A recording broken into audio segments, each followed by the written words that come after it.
You will marry Cole Ryder by Friday, Mrs. Calloway, or you will vacate that property by sundown Saturday." Clara didn't scream.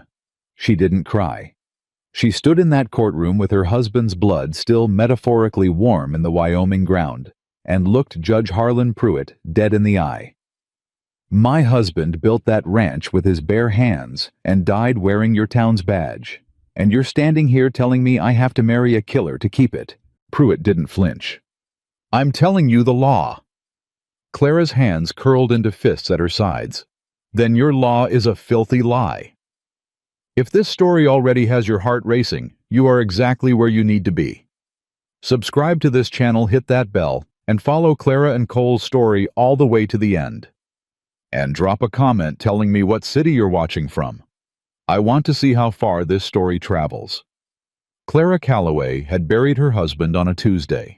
By Thursday afternoon, she was standing inside a courtroom that smelled like pine resin and old tobacco, wearing the same black dress she'd worn to the grave, and listening to a judge explain why her grief didn't entitle her to her own land. She hadn't slept. She hadn't eaten anything that morning except half a biscuit that one of her ranch hands, old Pete Dawson, had pressed into her hand before she climbed into the wagon.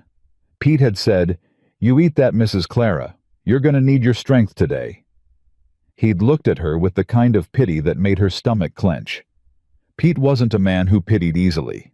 That alone should have warned her. But nothing could have prepared her for what Judge Harlan Pruitt laid out across that courtroom like a trap already sprung. The argument was simple, delivered with the calm authority of a man who had rehearsed it. A ranch the size of the Calloway property, 460 acres of prime Wyoming grassland, with water rights along Clearwater Creek, could not, under territorial law, as Pruitt interpreted it, be managed or legally held by a woman without a male head of household. Ethan Calloway had left no will. The property reverted to disputed status. And unless Clara could produce a husband within 7 days, the court would place the property in receivership pending reassignment. Reassignment. She had stood there and watched Pruitt say that word and felt something go cold and still inside her chest. Receivership. Clara repeated, her voice flat. "That's what you're calling it." "That is the legal term, Mrs. Calloway." "And who exactly receives it?" "Judge who's already lined up outside that door with their hand out." Pruitt's expression didn't change. He was a large man, thick through the shoulders, with a face like old saddle leather, creased and weathered and revealing nothing. He had been judge in Clearwater County for 11 years. Clara had never had cause to dislike him before this moment. Now she understood that she'd simply never had cause to look closely enough. "The court will determine appropriate disposition of the property," he said. "That is not your concern. That ranch is every concern I have left in this world. Then you'll want to consider your options carefully." Pruitt clasped his hands on the desk in front of him. "You have until Friday of next week. 7 days. Clara looked around the courtroom. There were 8 men in the gallery. She recognized most of them ranchers, merchants, one deputy who'd served under Ethan. None of them looked at her. Every single one of them found something deeply interesting to study on the floor, on the ceiling, on their own hands. She understood then that this had been decided before she walked through the door. "And the man?" she asked. "You already have someone in mind, don't you?" It wasn't a question. Pruitt knew it wasn't a question. "The town council has identified a candidate willing to enter the arrangement," he said carefully. "A man of suitable capability for managing a property of that size and its associated risks." "Capability," she said. "That's a polite word for it." Cole Ryder. The name landed in this courtroom like a stone dropped into still water, and Clara watched the ripple move through every man in that gallery. Shoulders tightened. Breath was held. Deputy Walsh, who had served under Ethan for 6 years and eaten at her table at least a dozen times, pressed his lips together and stared at his boots so hard she thought he might burn a hole through the leather. Clara knew the name. Everyone in Clearwater County knew the name. Cole Ryder was the kind of man whose reputation arrived in a town 3 days before he did, riding ahead of him like a bad wind. Gunfighter. Drifter. A man who'd ridden with military scouts during the war and come out the other side of that experience carrying something dark and permanent behind his eyes. He'd been in Clearwater for 4 months, working occasional ranch labor, sleeping at the edge of town, in a room at the Deacon's boarding house, speaking to almost no one. He was 34 years old, and he had the face of a man 20 years older, not from age, but from whatever he'd seen and done and survived. A scar ran from just below his left cheekbone down to the edge of his jaw. He wore it the way some men wore a brand, like something put on him against his will that he'd stopped trying to hide. 3 weeks ago, 2 cowboys from the Mercer spread had picked a fight with him outside the hardware store. One had pulled a knife. By the time it was over, both of them were on the ground, and Cole Ryder was walking away unhurried, like it hadn't been worth the effort to raise his heartbeat over. No one had pressed charges. No one had dared. And this was the man Harlan Pruitt was telling her to marry. "You cannot be serious," Clara said. "I assure you I am entirely serious, Mrs. Calloway. He's a gunfighter. He's killed men. He has never been convicted of any crime in this territory. He's physically capable, he's established a residence, and he's agreed to the arrangement." That stopped her. He agreed? He has. She turned that over in her mind and couldn't find a shape for it that made sense. "Why, that," Pruitt said, "is between Mr. Ryder and his conscience. Your concern is the ranch." He sat back in his chair. 7 days, Mrs. Calloway." She walked out of that courtroom, into the sharp Wyoming air, and stood on the wooden steps and breathed through her nose until the urge to scream passed. Pete Dawson was waiting with the wagon. He took one look at her face and said nothing. That was the thing about Pete. 63 years old, a face like crumpled paper, and the rare wisdom to understand that sometimes silence was the only mercy a person could offer. Clara climbed up onto the bench beside him. "Drive," she said. He drove. For a full mile she stared straight ahead at the road, and the brown winter grass bending in the wind, and the sky that was the kind of pale gray that promised nothing. Ethan had loved this road. He'd always said you could measure the health of the land by the color of the sky over it, and in winter, when the sky went that particular gray, you knew the cold was doing its job, and the water table was staying where it ought to be. He'd had thoughts like that. Small particular thoughts that she'd taken for granted so thoroughly she hadn't even realized she was storing them. She felt the grief try to surface, and she pressed it back down. Not now. She couldn't afford now. "Pete," she said. "Ma'am?" "Cole Ryder. What do you know about him that isn't rumor?" Pete was quiet for a moment, in the way that meant he was choosing words. "Hard to separate the one from the other where that man's concerned," he said finally. "Try." Another pause. "He showed up here in September. Rode in alone, 1 horse, 1 bedroll, maybe $40 in his pocket from the look of him. Took some fence work from the Hendersons, then from Dan Lowry over at the Creek property. Does what he's hired to do and doesn't overcharge." Pete turned the wagon around a rut in the road. "Never been drunk since he got here. Never started trouble. Never cheated nobody out of wages. When he beat those Mercer boys down, it was because they came at him, not the other way around. And before he came here." That's where it gets harder to say what's true. Pete's jaw worked for a moment. "War record's real, I think. Scouts under General Crook, if you believe what I've heard. After the war, there's stories. Gunfights, yeah. Men dead. But nobody that anybody can point to and say that man didn't deserve killing." Clara absorbed that. "He's agreed to marry me." Pete didn't react much, but his hands tightened on the reins just slightly. "I heard that was the direction things were heading." "You knew?" "I heard talk this morning. I wasn't sure it was truth." "Did you think to warn me?" Pete looked at her sideways, and his expression was carefully, achingly kind. "Mrs. Clara, would it have changed what happened in that room if I had—" She didn't answer. Because no. It wouldn't have changed a single thing. The trap had already been set. All she'd done by walking into that courtroom was spring it. "I'm not marrying him," she said. Pete said nothing. I'll find another way. I'll contact a lawyer in Cheyenne. I'll write to the territorial governor. There's no time for Cheyenne, Pete said quietly. And the governor doesn't move fast on things like this. You know that. Clara pressed her fingers together in her lap until her knuckles went white. Then I'll fight the ruling in court. On what grounds? Pruitt's got the law written the way he wants it. He's been judge 11 years. He knows every lever in that machine.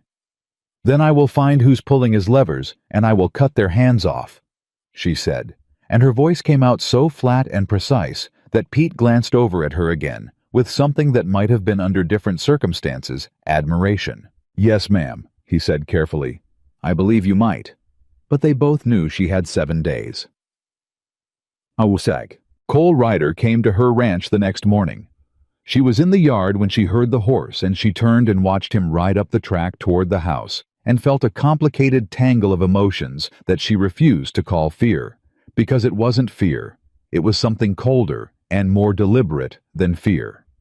It was the recognition that this man was a problem she was going to have to solve. He dismounted without being invited and led his horse to the water trough and let it drink. Only then did he look at her. He was taller than she'd realized from seeing him at a distance in town. Broad through the shoulders, lean everywhere else, with the kind of physical stillness that came from years of knowing that unnecessary movement drew unnecessary attention. The scar on his face caught the morning light. His eyes were a dark, unremarkable brown that would have been ordinary on any other face on his. They were the most unsettling thing about him, because they looked at her with an attention so complete and so quiet that it felt like being measured for something she hadn't agreed to be measured for. He wore a sidearm. He wore it the way men who'd grown up with guns wore them, not displayed, not hidden, simply present like a hand or a boot. "Mrs. Calloway," he said. His voice was low and slightly rougher than she'd expected, like gravel under a slow wheel. "Mr. Ryder." She crossed her arms and planted her feet. "I don't remember inviting you onto my property." "You didn't." He didn't apologize for it. He just stood there. "I figured we ought to talk before Friday." "I don't think there's anything to talk about. I haven't agreed to this arrangement, and I'm not going to." Something moved in his face, not quite an expression, more the shadow of one. "I understand that." "Then why are you here?" He was quiet for a moment, looking at her with that complete unsettling attention. And then he said, "Because I wanted you to hear it from me directly, before you heard whatever version Pruitt and his men put out." That wasn't what she had expected him to say. She kept her arms crossed and kept her weight even on both feet and kept her face exactly where she wanted it. Why I agreed. I already asked the judge that question. He said it was between you and your conscience. Pruitt doesn't know my reasons." He reached up and touched the brim of his hat briefly, not quite tipping it, more of a habit without the full gesture. "I know what they're saying about me in this town. I know what you've heard. Most of it's probably at least half true." A pause. "But I've been watching this ranch since I got to Clearwater. I watched your husband run it. He was a good man and a fair sheriff." Another pause, shorter this time. "And I've been watching since he died 3 weeks ago. Watching the men who circle a property when the person standing on it suddenly looks like easier prey." Clara's jaw tightened. "I am not prey. No," he said simply. "You're not, but Wade Mercer thinks you are. So do at least 2 other men I could name. And Pruitt's been in Mercer's pocket for the last 4 years if anybody cared to look carefully enough at the county land records." He let that land. Then, "I don't want your ranch, Mrs. Calloway. I don't want anything that's yours. But if you lose that property, you lose it to men who'll strip it down to the bones inside of a year. And I figured—" He stopped, looked away from her for the first time toward the distant line of fences and the grass beyond them. "I figured at least I could be the thing standing between you and that." Clara stared at him. She hated that it made sense. She hated it with a genuine bone-deep fury because she wanted this to be simple, and it wasn't simple. She wanted him to be exactly what she'd assumed: a threat wearing boots and a gun. And he was standing in her yard making arguments she couldn't easily dismiss. "If I agree to this," she said carefully, And I'm not saying I am. What exactly are you expecting to get out of it? He looked back at her. Nothing. Men don't agree to arrangements for nothing. No, he said. They don't. Most men. His jaw shifted slightly. I've spent the last 10 years taking things and breaking things and leaving things worse than I found them.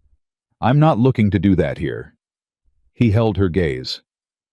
I'll never touch you unless you ask me to. That's a promise I'll keep if it kills me. You run the ranch the way you see fit. I'll follow your lead, do the work that needs doing, and stay out of your way otherwise. Silence stretched between them. A promise, she said. Yes, ma'am. And what does a man with your history know about keeping promises? It should have stung him. She'd meant it to. Instead, he absorbed it quietly the way a stone wall absorbs a thrown rock and said, Not enough. But I know this one I'll keep. Clara turned away from him and stared out at her land. The land Ethan had loved. The land she'd poured 6 years of her own life into the fences and the water rights and the grass that ran all the way to where the sky met the earth, and she felt the grief and the fury and the impossible mathematics of the situation pressing in on her from all sides. She had 7 days. She had no lawyer in time, no governor, no ally with enough standing to challenge Pruitt in his own courtroom. She had a silent, scarred gunfighter standing in her yard making promises with those quiet, unsettling eyes. You sleep in the bunkhouse, she said without turning around. You eat with the hands. You don't touch anything in the main house without my permission. You don't speak for me in town. You don't make decisions about this property without coming to me first. A long pause. Understood, Cole Ryder said. And if you break that promise, any part of it, I will find a way to make your life considerably more difficult than it already is. Are we clear? Yes, ma'am. She turned back around and looked at him directly. Then God help us both, Mr. Ryder. Go put your horse in the second stall. Pete will show you where things are. The wedding happened on Friday at 10 in the morning, in the same courtroom where the ultimatum had been delivered in front of Judge Pruitt, and 6 witnesses that Clara had not chosen and would not have chosen if given the option. She wore the gray dress she wore to town for business. Not the black one she refused to grieve this day, the same way she'd grieved Ethan's, and not the blue one because she wasn't in the business of prettifying a legal transaction. Gray. Practical. Clear-eyed. Cole wore a clean shirt and his one jacket and had shaved that morning, which she noticed only because she'd braced herself not to care about details, and then noticed the detail anyway and found it annoying. He stood beside her at the front of the courtroom with his hands at his sides and his eyes forward and said the required words in a voice so level and controlled it gave nothing away. When it was done and Pruitt said the words that made it legal, Cole turned to her, and for a moment something moved across his face that she still couldn't read. Not triumph, not satisfaction, not the barely concealed hunger of a man who thought he'd just won something. It was more like a man who'd agreed to carry a weight and was testing whether his legs would hold. He didn't try to kiss her. She hadn't expected him to based on what she knew of him by now, but she'd halfway braced for it anyway. That assumption of entitlement that she'd seen in men her entire adult life. The reach and the claim disguised as affection. It didn't come. Instead, he held out his hand formally, as though they'd just concluded a business negotiation. She shook it. His grip was exactly what she'd expected, firm, careful, brief. They walked out of the courthouse side by side, and Clara kept her chin level and her pace steady and looked at everyone who looked at her without blinking, and if any of them saw something complicated happening behind her eyes, none of them were brave enough to say so. Wade Mercer was waiting on the steps outside. He was 46, thick-necked, florid-faced, with the permanent expression of a man who'd been told he was important often enough that he'd started believing it without question. He ran the second-largest cattle operation in the county and had made no secret of his interest in the Callaway water rights since before Ethan's funeral was cold. "Well?" Mercer said, looking from Clara to Cole with a smile that had no warmth anywhere in it. "I suppose congratulations are in order. Though I imagine it's quite a step down, Clara. From a sheriff to a—" He paused, letting the pause do the cruelty for him, drifter. Clara had lived 31 years, and in that time she had developed a fairly precise understanding of what kind of man she was dealing with. She knew men like Wade Mercer, the way you knew bad weather, by the particular quality of pressure in the air before it arrived. She opened her mouth. Cole spoke first. It was the first time she'd seen him move faster than measured, and it was startling. Not violent, not aggressive, just sudden and absolute, like a door swinging shut. He stepped forward until he was close enough that Mercer would have had to tilt his chin slightly to maintain eye contact, and he said very quietly, "You're going to want to reconsider that sentence." Mercer's smile flickered. Just once. "Is that a threat, Ryder?" "It's an observation." Cole's voice didn't change volume or temperature. It had the quality of a calm river running over stone, steady, unhurried, and carrying considerably more force than it looked like on the surface. "You've got opinions about Mrs. Calloway's choices. You can keep those opinions wherever you keep the rest of your private thoughts, or you can say them out loud in front of this courthouse, and then you and I are going to have a different kind of conversation." A pause exactly as long as it needed to be. "Your call, Mercer." The silence that followed lasted about 4 seconds. Mercer looked at Clara. Clara looked back at him with a complete absence of expression that she'd learned from years of dealing with men who were searching her face for weakness. He found nothing useful there, and he looked back at Cole, and something shifted in his posture. Not defeat, exactly more, a strategic retreat dressed up as dignity.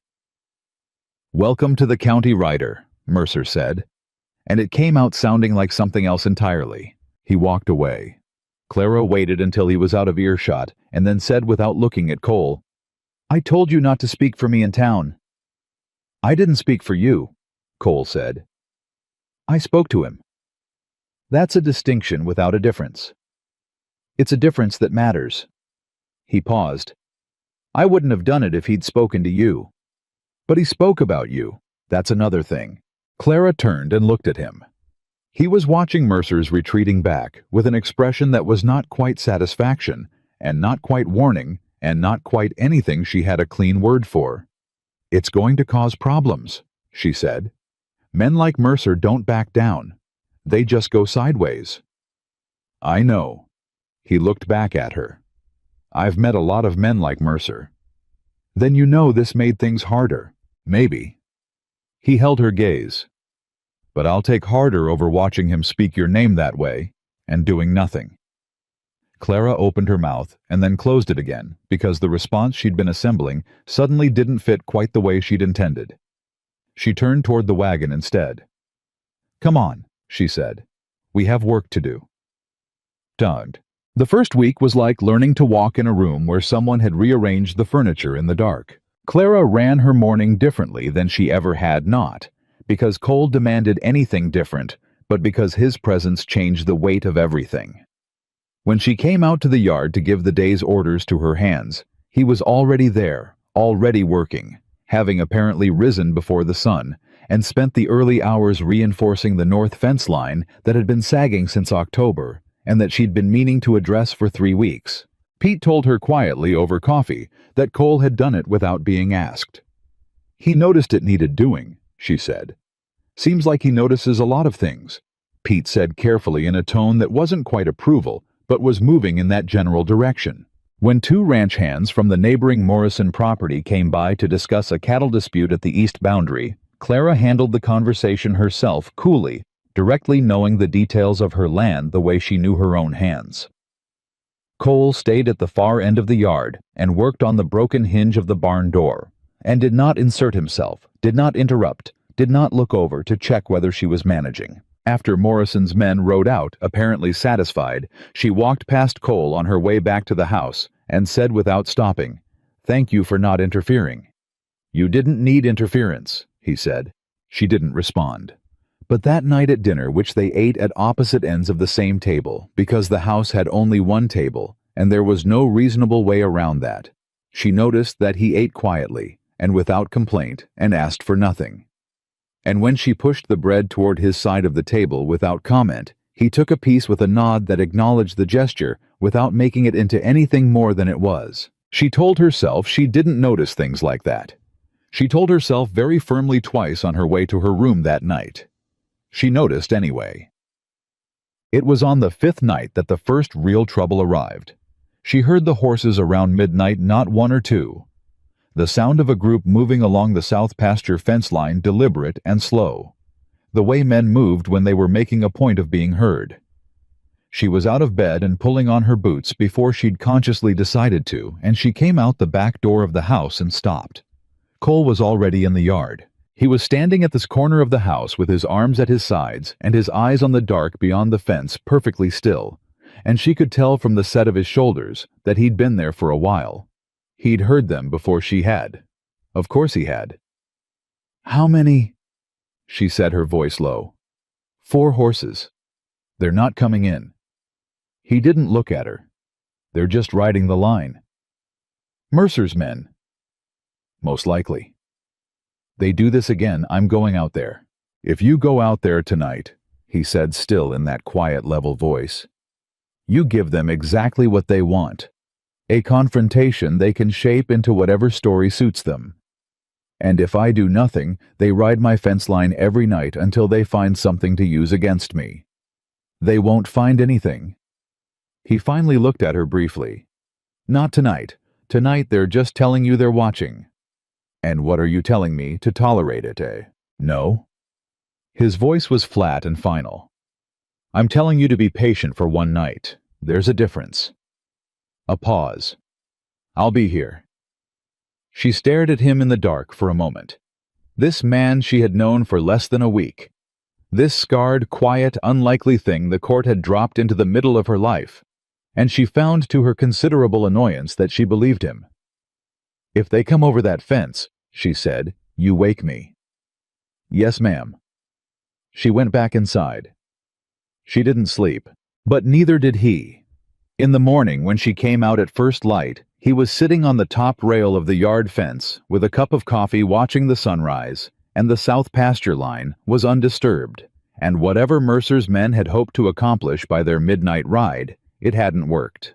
Pete brought her coffee without being asked, and she stood beside Cole's fence rail and drank it, and neither of them said anything, and the silence between them was not comfortable exactly. Not yet. But no longer hostile.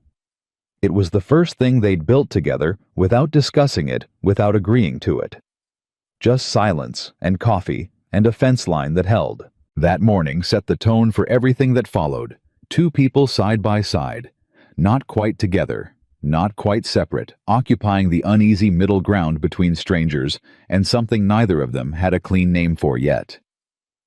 The second week was harder than the first, not because of what happened between them, but because of what started happening around them. Clearwater was a small town. Small towns ran on story the way engines ran on fuel, and the story of Clara Calloway marrying Cole Ryder 3 days after her husband's funeral was exactly the kind of story a small town could not leave alone. It got handled and turned over and passed from mouth to mouth until the edges softened and the facts blurred, and what was left bore only a passing resemblance to what had actually occurred in that courtroom. Clara heard the first version from Margaret Howell, the draper's wife, who stopped her wagon outside the dry goods store with the particular energy of a woman delivering news she found both scandalous and delicious. "People are saying you arranged it yourself," Margaret said, leaning over from her wagon seat with her voice dropped to a stage whisper that carried 20 feet in every direction. "That you had your eye on that Ryder man before Ethan was even cold." Clara looked at her for a long, steady moment. "People say a lot of things, Margaret." "Well, I'm just telling you what's being said." "I know what you're doing." Clara gathered her packages from the store step. "And I know what you're not doing, which is asking me what actually happened. So let me save you the trouble. The judge ordered it. I had no choice, and the ranch is still standing. That's the whole story." She climbed up onto her wagon seat. "You have a good afternoon." She drove away before Margaret could construct a response. But she felt the woman's eyes on her back the entire length of the street, and she knew that conversation would be in 4 more mouths before sundown. What she didn't know yet, what she would find out 3 days later from Pete, who had it from the blacksmith, who had it from someone at the church board, was that Wade Mercer had already been working the rumor mill for a week. He hadn't been idle after that courthouse steps encounter. He'd gone sideways just as Clara had predicted, and the direction he'd chosen was character assassination. The version Mercer was spreading was elegant in its ugliness.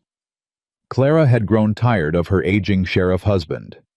Clara had developed an attachment to the dangerous drifter who'd been doing occasional work near the county. Ethan Calloway's death, and Mercer was careful to say only, "Some people wonder," and never anything direct, might not have been as straightforward as everyone assumed. And now here was the widow, married to her gunfighter within a week, with the ranch conveniently secured and the old husband conveniently in the ground. Clara heard this and sat completely still at her kitchen table for almost a full minute. Then she said very quietly, "He's accusing me of killing Ethan." Pete sat across from her with his hands wrapped around his coffee cup and his face carefully arranged into something that was not confirmation but wasn't denial either. "He's not saying it plain," Pete said. "He's just asking questions in the right places." "Questions," she repeated. "The kind that don't need answers to do their damage." She stood up from the table. Her chair scraped back hard against the floor. "Where is Cole?" "North pasture. Why?" "Because I need to think, and I need him not to do something that makes this worse." She was already moving toward the door. "If he hears this before I talk to him—" "He already heard it," Pete said. "Tom Walsh told him this morning." Clara stopped. She turned around slowly. And Pete's expression was careful, the way a man looks when he's about to say something he knows will land hard. "He's still out there fixing fence. Hasn't come back. Been out there about 4 hours." She understood what that meant. A man who hadn't ridden into town and done something violent about it. A man who'd taken the kind of news that would have sent most men straight to the source with blood in his eyes, and instead had put his hands to work and kept them there for 4 hours. She grabbed her coat and went out to the north pasture. She found him exactly where Pete said he'd be working the line methodical driving posts with a precision that had more force behind it than strictly necessary. She watched him for a moment before he heard her coming.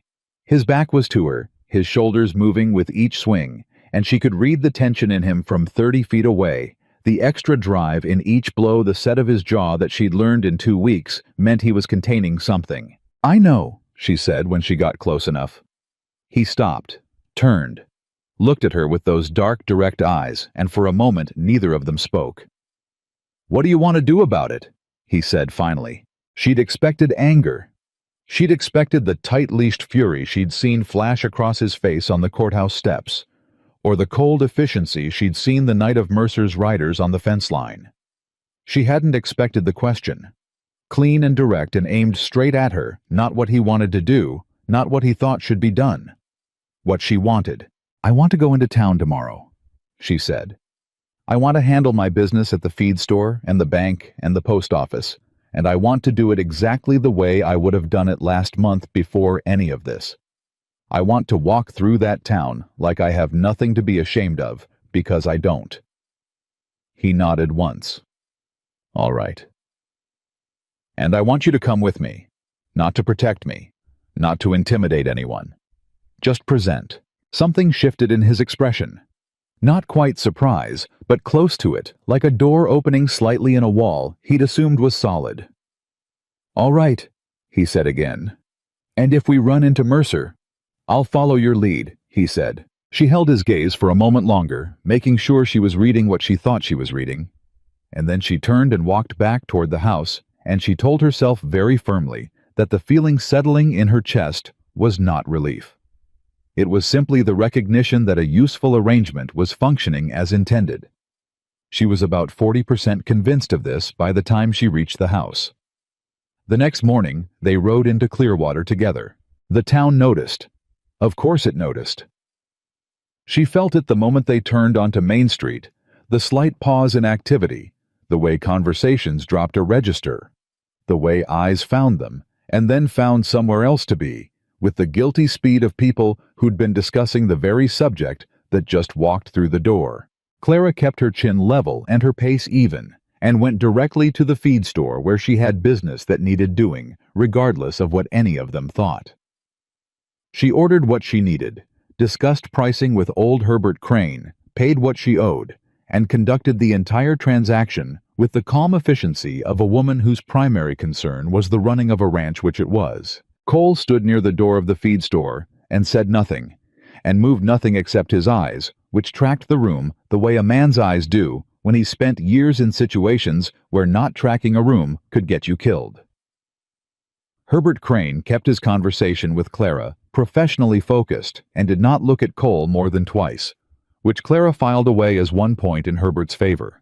The bank was where it went wrong. Samuel Briggs was the bank manager and had been for 8 years, and prided himself apparently on the kind of blunt moral authority that substitutes for genuine courage in men who have neither the integrity to stay quiet nor the backbone to be directly unkind. He processed her account transfer with his eyes on his desk and his jaw tight, and when she pushed the completed paperwork back across to him and said, "Thank you, Mr. Briggs," he looked up and said with the careful precision of a man who'd rehearsed it, "I hope you understand, Mrs. Calloway, that certain members of this community have concerns about the current arrangements at the Calloway property." Clara put both hands flat on his desk, slowly, deliberately. "Certain members?" she said. "Would you like to name those members, Mr. Briggs? Or would you prefer to say what you actually mean?" Briggs's neck reddened. "I only mean that the town has questions about—" "The town can ask me its questions directly." She kept her voice absolutely level. "If anyone in Clearwater County has something they'd like to say to my face, I'm available. What I am not available for is implication delivered by proxy over a bank desk." She picked up her paperwork. "My accounts are in order. My land is in order. My conscience is clear. Good day, Mr. Briggs." She turned and walked out, and Cole fell into step beside her without a word, and she got halfway down the block before she let out the breath she'd been holding. "That was well done," he said quietly. "Don't compliment me on controlling my own temper," she said.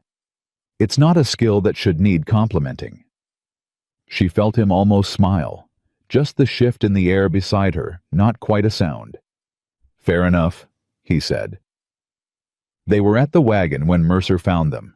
He came out of the saloon across the street with 2 of his ranch hands flanking him like a performance of confidence, and he crossed the road with the deliberate swagger of a man who'd decided to play the scene he'd been building toward all week. There were people on the street. He'd picked the moment. That told Clara everything she needed to know about what kind of confrontation this was going to be. "Clara," Mercer said in a tone of voice designed to sound concerned while delivering something else entirely. "I've been meaning to have a word." "I have nothing to say to you, Wade." "Well, I have something to say to you." He stopped a few feet away, thumbs in his belt, looking at her with that particular expression of righteous certainty that men wear when they've decided that cruelty is actually concern. "People in this town care about you. People who knew Ethan. And there is genuine worry about your situation. A woman living on an isolated property with a man of Ryder's reputation. My situation," Clara said, "is my business.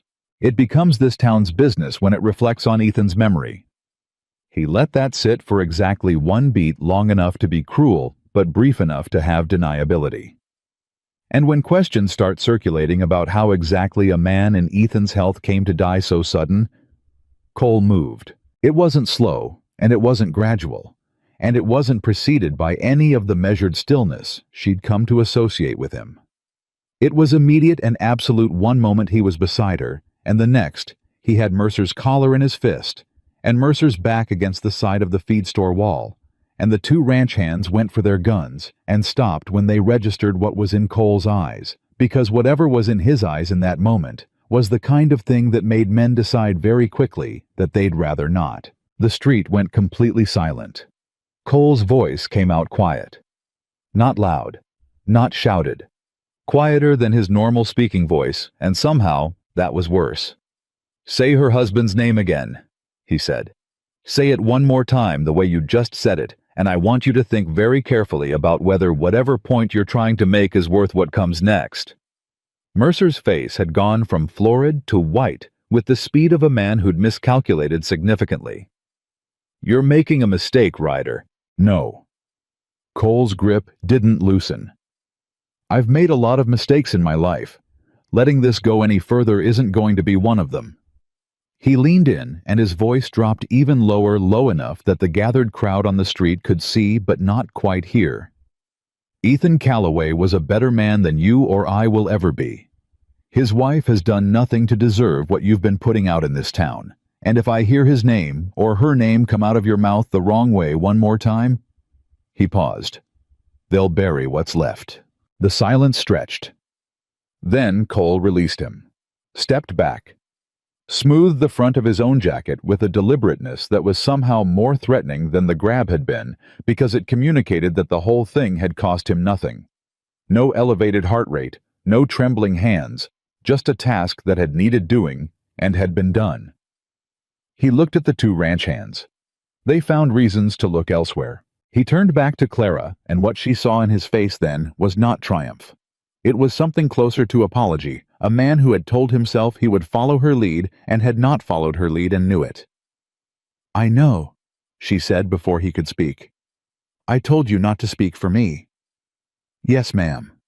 That was—" She stopped, chose words. "That was different from speaking for me." He looked at her steadily. "Let's go home," she said. They drove back to the ranch in silence, and the silence was different from the silences that had come before it. Those had been the silence of strangers carefully maintaining distance. This one had a different texture. Charged the way the air gets charged before weather, not yet what it would become, but no longer what it had been.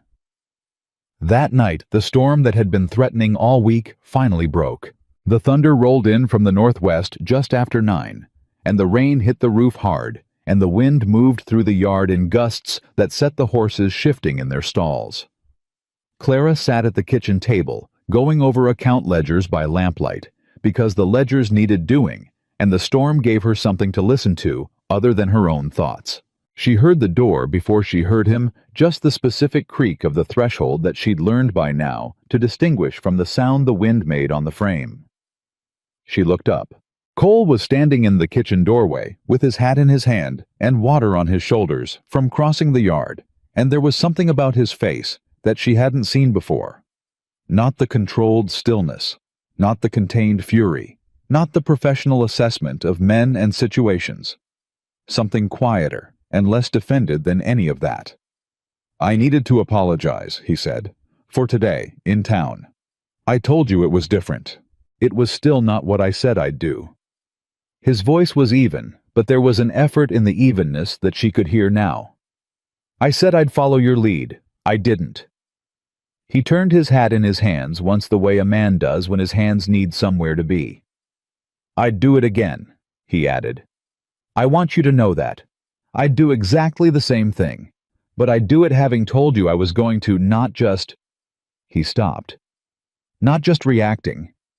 She set down her pen. She looked at him across the kitchen in the lamplight with the storm loud against the windows, and she thought about a man who'd spent the better part of 2 weeks being careful and measured and deliberately restrained, and who had broken that restraint in a single unplanned moment because someone had spoken about a dead sheriff's honor in a degrading way. Not because of the ranch, not because of the arrangement, because of Ethan's name. "Why did it matter to you?" she asked. "Ethan's reputation. He's gone. What Mercer says about him can't hurt him." Cole was quiet for a moment. Then, "It hurts you." She didn't have anything to say to that. "And he was a good man," Cole continued. "I didn't know him well, but I watched him for 3 months from a distance, the way I watch most things, and he was fair, and he was honest, and he wore that badge like it meant something. Men like that—" He stopped again. Jaw shifted. "Men like that deserve better than what Mercer was doing to his name." Clara realized she had stood up from the table at some point without meaning to. She was standing now, and the distance between her and the doorway was smaller than it had been, though she wasn't sure when that had changed. She crossed the last of it. She raised her hand and touched the scar on his face, not a timid touch, not a questioning one, but direct the way she did. Most things, her fingertips tracing the length of it from just below his cheekbone to the line of his jaw, and she felt him go very still under her hand, not away, still, but present. Still, the way a thing holds itself when it doesn't want to startle something into flight. "How did you get it?" she asked. It took him a moment to answer. "Battle of the Wilderness, 64. A pause. "Blade, not bullet. I was lucky. Were you?" "Not everyone who came out of that woods came out standing," he said. "So yes." She looked at him. The lamplight moved with the draft from the window. Outside, the thunder rolled again closer now, and the rain intensified against the glass, and she was aware of all of it simultaneously. The storm, the light, the specific quality of his stillness, the fact that her hand was still against the line of his jaw. She kissed him. It was not planned. It was not preceded by thought. It came from the same place that the grief came from, and the fury, and the stubbornness that had kept her standing in that courtroom, when what she'd wanted to do was fall to her knees. Some deep place that did not consult her before it acted. He didn't pull away. He didn't press forward either. He kissed her back with a care so deliberate, it was almost unbearable, like a man handling something he was terrified of breaking. And when she finally stepped back, his hands had never moved from his sides. The storm knocked hard against the house. Clara looked at him, and he looked back at her. And both of them were breathing slightly differently than they had been 30 seconds ago, and neither of them said a single word about what had just happened, because there were no words yet built for what had just happened between them. "Good night, Mr. Ryder," she said finally. His voice was not entirely steady. "Good night, Mrs. Calloway." He turned and walked back out into the rain. She stood in the kitchen and listened to his footsteps cross the yard, and she pressed her hand flat against the table and breathed through her nose until the feeling in her chest settled into something she could manage, and she thought, this is a problem. She thought this is the worst possible complication. She thought his hands never moved from his sides. She had reached for him first, and he had not assumed a single thing past what she offered, and he had walked back out into a Wyoming storm rather than stay one moment longer than invited. She went to bed. She did not sleep for a very long time, and outside in the bunkhouse in the dark and the rain, the man who had promised never to touch her unless she asked, lay awake with the memory of her hand against his face, and understood for the first time in years that he was in something he did not know how to survive losing. Neither of them spoke about the kiss the next morning. Clara came out at first light the way she always did, and Cole was already in the yard the way he always was, and they went about the work of the ranch with the particular care of two people who have agreed without words not to look directly at the thing that had changed between them. It was like walking around a fire. You knew it was there. You felt the heat. You just kept your eyes somewhere else and told yourself you were fine. It lasted 4 days more or less, not because either of them was dishonest by nature, but because the ranch didn't stop needing work just because two people on it were conducting an elaborate pretense of normalcy, and work was the one language they'd been fluent in together from the start. Fence lines and cattle counts and water levels and the slow arithmetic of a working operation, all of it kept moving, and they moved with it side by side, and somewhere inside that motion, the distance between them shortened, without either of them quite authorizing it. It was Pete who finally broke the surface tension in the way that Pete periodically did things without warning and without particular apology for the disruption. He caught Clara alone in the barn on the 5th morning and said without preamble, "That man is in love with you." Clara kept her hands on the task in front of her. "Pete, I'm not asking. I'm telling you what I see. What you see and what's actually true are two different things. Not in this case." Pete's voice was dry and patient the way it got when he'd already decided he was right and was merely waiting for the evidence to accumulate. "I've worked horses and cattle and stubborn women for 40 years. Mrs. Clara and I know the look of a creature trying not to want something it already wants. That man looks at you when you're not watching, and it costs him something every single time." Clara set down what she was holding, turned around. "That is not a conversation I'm having right now." "No, ma'am, I expect not." Pete picked up his work and made for the barn door. "Just thought you ought to know what you're not paying attention to." She stood in the barn after he left and breathed through her nose and told herself she was annoyed. She was. But the annoyance sat on top of something else that she'd been deliberately not examining, and Pete's words had disturbed the surface of it, and now it was harder to pretend it wasn't there. That evening she went looking for Cole. She found him at the water trough, washing up after the day's work, and she walked out to him with her hands in her jacket pockets and said, "I need to ask you something, and I need you to answer it plainly." He straightened, dried his hands on his pants, looked at her. "All right." "That night in the kitchen. You don't have to." "I'm not apologizing for it," she said sharply, and he stopped. "I'm not asking you to either. I'm asking you—" She stopped herself, started over. "Are you all right with what happened?" He looked at her for a long moment. The question had plainly not been what he'd braced for, because something shifted in his face that she recognized now as the expression he wore when he was recalculating. "Yes," he said finally. "That's not an answer. That's a syllable." His jaw moved. "What do you want me to say, Clara?" It was the first time he'd used only her first name. No Mrs. Calloway, no formal distance, just her name in that low, careful voice, and it landed differently than she'd expected, and she had to make a deliberate decision not to let that show. "I want you to say what's true," she said. He was quiet for long enough that she thought he wouldn't answer. Then, "I've spent 10 years making sure I didn't have anything to lose. It was the only way I could function. If nothing matters, nothing can be taken." He looked somewhere past her shoulder, then back. "And then I walked into your kitchen in a rainstorm, and you put your hand on my face and I—" He stopped, jaw tight. "I realized I'd made a significant miscalculation." Clara's heart did something inconvenient that she filed away to examine at a time when she could afford to. Meaning something matters now. His eyes were very direct. "That's what's true." She held his gaze for a count of 3. Then she said, "I'm going to need some time to figure out what that means for me." "Take whatever time you need." "And in the meantime—" "Nothing changes," he said. "I meant what I said, on the first day. Nothing changes unless you say so." She nodded once, turned to go back to the house, got 3 steps and stopped without entirely knowing why, and said over her shoulder, "For what it's worth, I'm not sorry either." She didn't wait to see what his face did with that, but she heard very faintly, just at the edge of hearing the slow exhale of a man releasing something he'd been holding for a long time.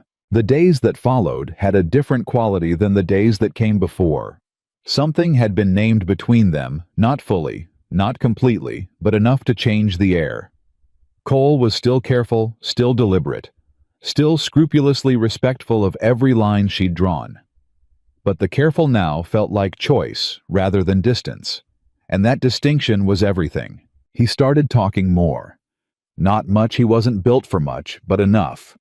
Over dinner, which they'd gradually moved from opposite ends of the table to a more reasonable proximity, he'd offer things. Not stories exactly, more like pieces. A comment about the North Water table. An observation about the weather pattern building over the mountains. Once, unexpectedly, a dry remark about one of the younger ranch hands that was so precisely and quietly funny that Clara laughed before she could decide whether she wanted to, and the sound surprised both of them, and Cole looked at her with something open and unguarded in his face that she was not prepared for, and that took her breath in a way she didn't examine too closely. She found herself doing the same thing, offering pieces. A memory of the first winter on the ranch when the well froze, and she and Ethan had hauled water by hand for 3 weeks and laughed about it, because what else could you do? A thought about the cattle breeding program she'd been planning since spring. The particular satisfaction of watching the east fence line finally sitting level and true after years of it listing to the left. Pete watched all of this and said nothing and looked satisfied in the way that extremely annoying people look when events are proceeding exactly as predicted. It was on a Wednesday, 11 days after the kiss, that Harold Grayson rode into Clearwater. Clara didn't know his name yet when Pete brought her the news. She was in the yard working through the morning accounting when Pete came from town with a face that told her before he opened his mouth that the news was not small. "There's a man," Pete said. "Arrived on the morning train from Cheyenne. Brought 6 men with him, armed, all of them, wearing the same kind of expensive coat that doesn't come from anywhere west of St. Louis. He's taken the 2 best rooms at the Grand Hotel, and he's been asking questions. What kind of questions? Pete's voice was careful. About Cole. The arithmetic in Clara's chest shifted. What kind of questions about Cole? Where he goes? What his routine is? How many men are on your property? Whether the property has a second entrance from the southern road. Pete met her eyes. The kind of questions a man asks when he's planning something. Clara set down her pen. Does Cole know? Not yet. I came to you first. She thought for exactly 3 seconds. Go find him. Bring him here. When Cole came in from the pasture and heard what Pete had to say, his face did something she'd never seen it do. It went not blank, but very still, in a way that was different from his ordinary stillness. This was the stillness of recognition, of a man who'd been waiting for a particular sound and had just heard it. Grayson, he said. One word and the weight behind it told her everything before he said another. You know him, she said. Cole sat down at the kitchen table the first time she'd seen him sit without being invited, and put both hands flat on the surface, and looked at them for a moment like he was looking at something that had nothing to do with his hands. Harold Grayson, he said. Railroad money out of Cheyenne. He has interests in about 12 counties across the territory, and he owns enough judges and sheriffs to fill a courtroom twice over. The cold that moved through Clara then started in her stomach and spread outward. Judges, she said. Yes. Cole, she kept her voice very steady. Tell me about his son. He looked up at her. In his eyes was the specific exhaustion of a man who has been carrying a thing for a long time and has just been asked to set it down in front of someone. James Grayson, he said. 3 years ago in a town called Red Rock. James Grayson was drunk and he was mean, and he put a gun to a woman's head in the middle of a saloon because she'd refused him. I was there. He stopped. I stopped it. You killed him. He pulled first. No defensiveness in it, just fact. 3 witnesses said so. No charges were ever filed. But his father spent the next 3 years and a considerable amount of money finding out where I was. Cole's jaw set. I moved every few months, kept ahead of it. I thought when I got to Clearwater. He stopped. Something crossed his face. I thought it was small enough, far enough off the main roads. Clara stood very still. Cole? Her voice was careful now, each word placed deliberately the way you place your feet on ice you're not sure will hold. Why did Judge Pruitt order our marriage? The silence that followed lasted only 4 seconds. But those 4 seconds had a quality to them that she would remember for a very long time, the quality of ground shifting. He needed a reason to keep me in one place, Cole said. His voice was very quiet. A drifter moves. He stays ahead of things. But a man with a wife and a property. He stopped. A man with something to lose stays put. The cold spread all the way to Clara's hands. Pruitt, she said. Pruitt is Grayson's man. Cole looked at her and said nothing because there was nothing to say. The answer was in his face, and it had been there, she realized from the beginning. She just hadn't had the key to read it. She crossed the kitchen and braced both hands on the table across from him and looked at him directly. You knew, she said, when you agreed to the arrangement. Did you know? I suspected. His voice didn't waver. Not Grayson specifically, but I knew Pruitt was in somebody's pocket, and I knew somebody wanted me in a fixed location. The pause was short, but she heard everything in it. I didn't know it was this specific, and I didn't have a better option for protecting the ranch. The ranch, she said. You thought you could protect the ranch while also drawing whatever was coming away from you. He met her eyes. Yes, you used my property as a base. I tried to be useful while I was here. Cole. She heard the edge in her own voice and didn't try to remove it. Did it occur to you to let me make an informed decision about what I was agreeing to? His jaw tightened. If I'd told you, you would have refused the arrangement." "That was my right." "Yes," he said. It was. And the directness of the admission, the absence of excuse or deflection, took the sharpest edge off her anger, because she couldn't argue with it. He was right. She would have refused. She would have walked away from the one protection she had out of pure principle, and Mercer would have had the ranch inside a month, and she would have had nothing. "That doesn't make it all right," she said.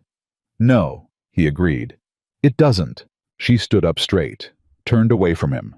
The fury was real, and it was valid, and she let it move through her without trying to manage it, because managing it right now would just mean it came back worse later. She walked to the window and looked out at the yard and the fence line and the grass beyond, and thought about everything she'd built and everything Ethan had built and the 6 years of their lives embedded in this land. "How long do we have?" she said. "Before he moves." A pause as Cole calculated. "A day, maybe 2. He didn't come all this way to talk." She turned back around. "Then we need to get ahead of it." "Clara, don't." Her voice was firm. "Don't tell me to leave. Don't tell me to go somewhere safe. This is my land, and these are my hands, and if someone's coming for what's mine, I intend to be standing on it when they arrive." Cole looked at her for a long moment. Whatever argument he'd been building, he let it go. "All right," he said. "Get Pete. Tell him what we're dealing with. I want every ranch hand who's willing on alert tonight, and I want the rifles cleaned and loaded." He stood, moved toward the door, stopped with his hand on the frame, turned back. "I'm sorry," he said, "for what I kept from you. I'd change it if I could." She looked at him across the kitchen. "I know you would," she said. "Now go." The attack came at 2 in the morning. She heard the horses first, too many of them too fast, coming from the south road exactly the way Pete's source in town had warned might happen. Then she heard the first shot, high and sharp in the cold air, and then the sound she'd been dreading: fire. They'd hit the east barn. She had the rifle in her hands before she was fully out the door, moving through the yard in the dark, and she could hear Cole somewhere ahead of her running, not shouting, because Cole didn't shout when he moved.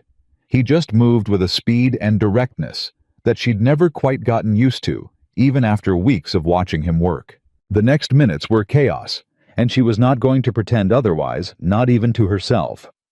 Grayson's men had numbers and surprise on their side. Her hands had the advantage of knowing the property, every fence line, every blind corner, every place you could put your back, and not worry about what was behind you.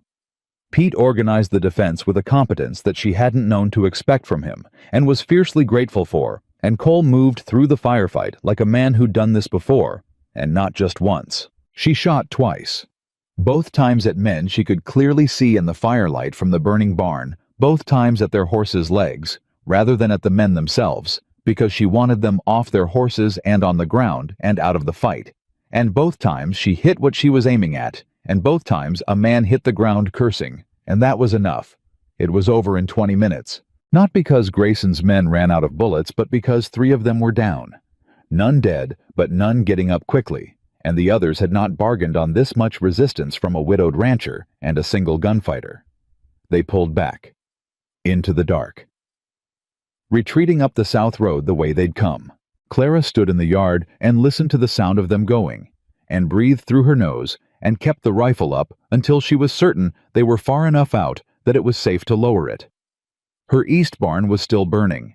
Her hands were working the water line. 2 of her men had injuries.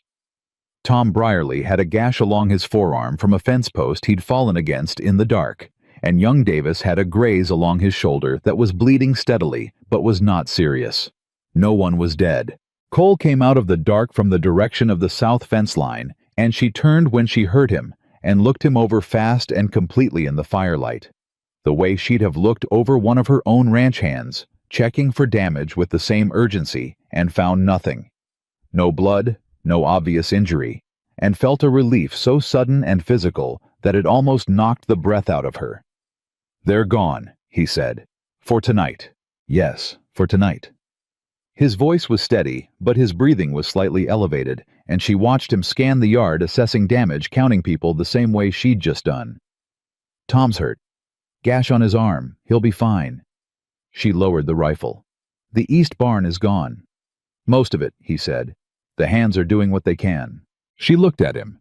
He was standing 6 feet away in the firelight with his hat pushed back on his head, and what had probably been a clean shirt this morning, significantly less so now. And she thought about the moment 2 hours ago when she'd stood across the kitchen from him and been furious, genuinely, legitimately furious, and the moment 5 minutes ago when he'd come out of the dark and she'd checked him for bullet holes with her heart in her throat. She thought the ranch is still standing. She thought he's still standing. And she understood with a clarity that frightened her considerably, because clarity at 2 a.m. with a burning barn and armed men on her property was not a thing she'd been prepared for. That the order of those two thoughts was not accidental. She'd checked him first. Before the barn, before the fence line, before the count of her ranch hands. She had turned, and her eyes had gone to Cole, and only after she'd confirmed he was whole had her attention moved to anything else. She stood in her yard with that knowledge settling into her bones and the fire reflected in her eyes, and said nothing about it, because now was not the time, and she was not yet sure what to do with it. But she knew. And somewhere across the 6 feet between them, from the way Cole looked at her just then, direct and careful and carrying something he wasn't saying, she understood that he knew too. "Tomorrow," she said, "we end this." "Yes," he said quietly. "All of it. Grayson, Pruitt, the whole arrangement." She held his gaze. "Together." He nodded once, and in the firelight and the smoke, and the long, hard aftermath of something they'd both just survived, that single nod between them carried more weight than most conversations she'd had in her life. They didn't sleep the rest of that night. Clara sent the injured men inside and kept the others on rotation, watching the perimeter, and she and Cole sat at the kitchen table with the account ledgers pushed aside and a map of the county spread between them, and worked through the problem. The way you work through any serious problem piece by piece, without sentiment, with the particular clarity that comes when you've already survived the thing you were afraid of, and haven't yet had time to be afraid of the next thing. "Grayson can buy gunfighters faster than we can replace what we lost tonight," Cole said. He wasn't catastrophizing. He was doing arithmetic. Clara had learned to tell the difference. "He'll hit again, and next time he'll bring more men, and he'll have learned the layout of this property." "Then we don't wait for him to hit again," she said. "What's the alternative? He's got money, and he's got connections, and he's been doing this for 3 years. You can't outshoot Harold Grayson." "No," she said, "but I can outmaneuver him." She put her finger on the map. "Grayson's railroad investments are public record. His financial partners are public record. The land grants he's been accumulating across 4 territories, public record if you know where to look and who to ask." She looked up. "He spent 30 years building himself into an untouchable man. That kind of building leaves a paper trail a mile wide, and paper burns." Cole looked at her steadily. "You're going to go after his money. I'm going to go after his reputation, which is what his money is built on." She sat back. "The Cheyenne papers have been looking for something to run against the railroad expansion for 2 years. The railroad investors in Chicago and New York are nervous about anything that suggests instability in their Western holdings. And the Federal Marshal's office in Denver has an open file on Grayson's land acquisitions that they haven't been able to push forward because every witness who comes forward ends up," she paused, "unavailable. You'd be a target." "I'm already a target. The difference is right now he's choosing the ground." She folded the map with neat, decisive movements. "I want to choose it." Cole watched her hands. Then he looked at her face. "What do you need from me?" "I need you to stay here, visible. Keep the ranch running. Keep the hands calm. Make Grayson think we're in a defensive posture." She met his eyes. "And I need you to trust me to do the part I'm built for." He was quiet for a moment. She could see him working through the objections, the risk, the exposure, the dozen ways it could go wrong, and then making the decision she'd come to understand was characteristic of him, not the safe decision, but the right one. "All right," he said, "just like that. You know this territory better than I do. You know these people and their money and their politics." His voice was even. "I know how to handle a gun. We each do the part we're built for. That was always going to be how this worked." Clara looked at him for a long moment and felt something settle in her chest that wasn't quite peace, but was the closest thing to it she'd felt since Ethan died. "Get some sleep," she said. 2 hours. Then I need you to ride into town and pick up everything that came in on yesterday's train." He got up, stopped at the door. "Clara." "Yes." "Be careful what you start," he said quietly. "Men like Grayson don't go quiet." "Good," she said. "I want him loud. Loud men make mistakes." He almost smiled. She was learning to catch those, the almost smiles, the slight shift around his eyes, the half-second where the controlled face allowed something through before it closed again. This one was there and gone. He went. She stayed at the table and started writing letters. Over the next 4 days, Clara Calloway waged a campaign that would have impressed a military strategist and surprised everyone in Clearwater County who'd ever made the mistake of thinking she was only a rancher's wife.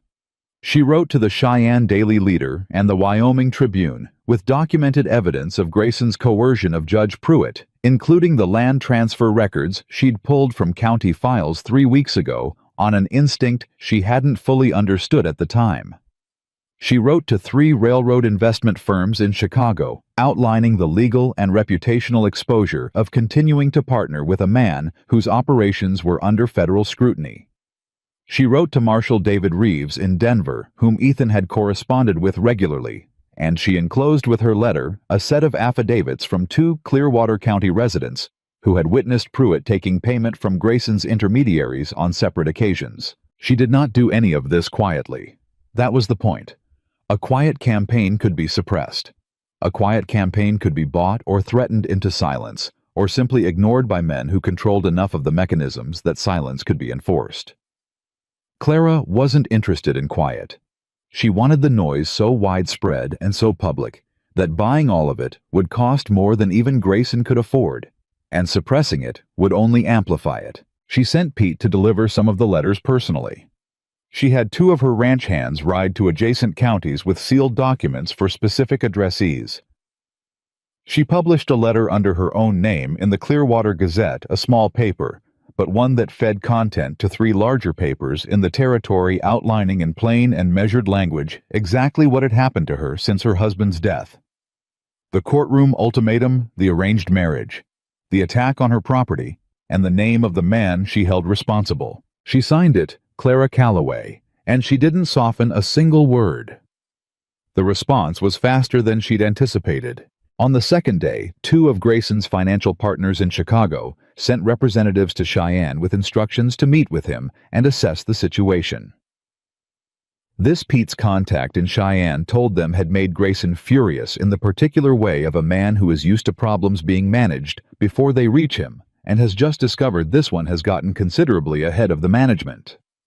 On the 3rd day, the Cheyenne Daily Leader ran her story on the front page. On the 4th day, Marshal David Reeves sent a telegraph to Clearwater stating that federal marshals were being dispatched and would arrive within 48 hours. And on the 4th day in the late afternoon, Harold Grayson himself rode to the edge of the Calloway property and stopped his horse at the boundary fence and waited. Cole saw him first. He came to find Clara in the house with a specific quality of stillness in his walk that she'd learned meant something significant had shifted in the immediate situation. "He's here," Cole said. "At the south fence, alone." "Alone," she repeated. "Or appearing to be." His eyes were careful. "His men are somewhere." She took her coat from the hook.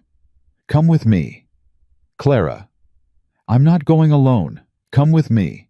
They walked out together to the south fence line, and Harold Grayson sat his horse on the other side of it and waited for them with the patience of a very old predator that has learned that patience is its most effective weapon. He was 60, perhaps 62, with a face that had once been handsome and was now something harder, all the softness burned away by decades of acquisition and ruthlessness. He wore an excellent coat and carried himself like a man who had not been told no in a very long time. He looked at Clara first, then at Cole, then back at Clara, and there was a calculation in his eyes that she recognized because she'd been doing her own calculating for 4 days. "Mrs. Calloway," he said, "you've been busy." "I have," she said. "Damaging the reputation of a man you don't know. Involving federal authorities in a private matter. Creating considerable inconvenience for associates of mine who had no involvement in anything that concerns you. If they're associated with you, they have involvement," she said. "That's how association works." Grayson's eyes moved to Cole. Something moved in his face that wasn't grief too old and too hardened for grief, but was something in the same country. "You killed my son," he said. Cole held his gaze and said nothing for a moment. Then, "Your son put a gun to a woman's head in a saloon in Red Rock. I stopped him. He was 23 years old. He was old enough to know what he was doing. He was my son." Grayson's voice hadn't risen. That was the most unsettling thing about it, the complete absence of escalation, the flatness that was worse than shouting, because it communicated that the emotion behind it had long since burned past the stage where it expressed itself in volume. "And you took him from me and walked away like it was nothing." "It wasn't nothing," Cole said. "It's never nothing. But the alternative was a dead woman, and I'd make the same choice again." The silence between the three of them had a physical quality like weather. "I want him, Mrs. Calloway," Grayson said, looking back at her. "That is the only thing I want. Step aside from this man, and I will leave your property alone. I will remove my influence from Pruitt's court, and I will ensure that your ranch is legally secured in your name without any further interference. Walk away from Cole Ryder, and everything you've lost in the last week gets repaired." Clara looked at him. She kept her expression exactly where she wanted it. "And Cole, that's between him and me." "No," she said. "It's not. Because you've made it my business. You forced a marriage, burned my barn, shot my hands, and sent men onto my property in the night.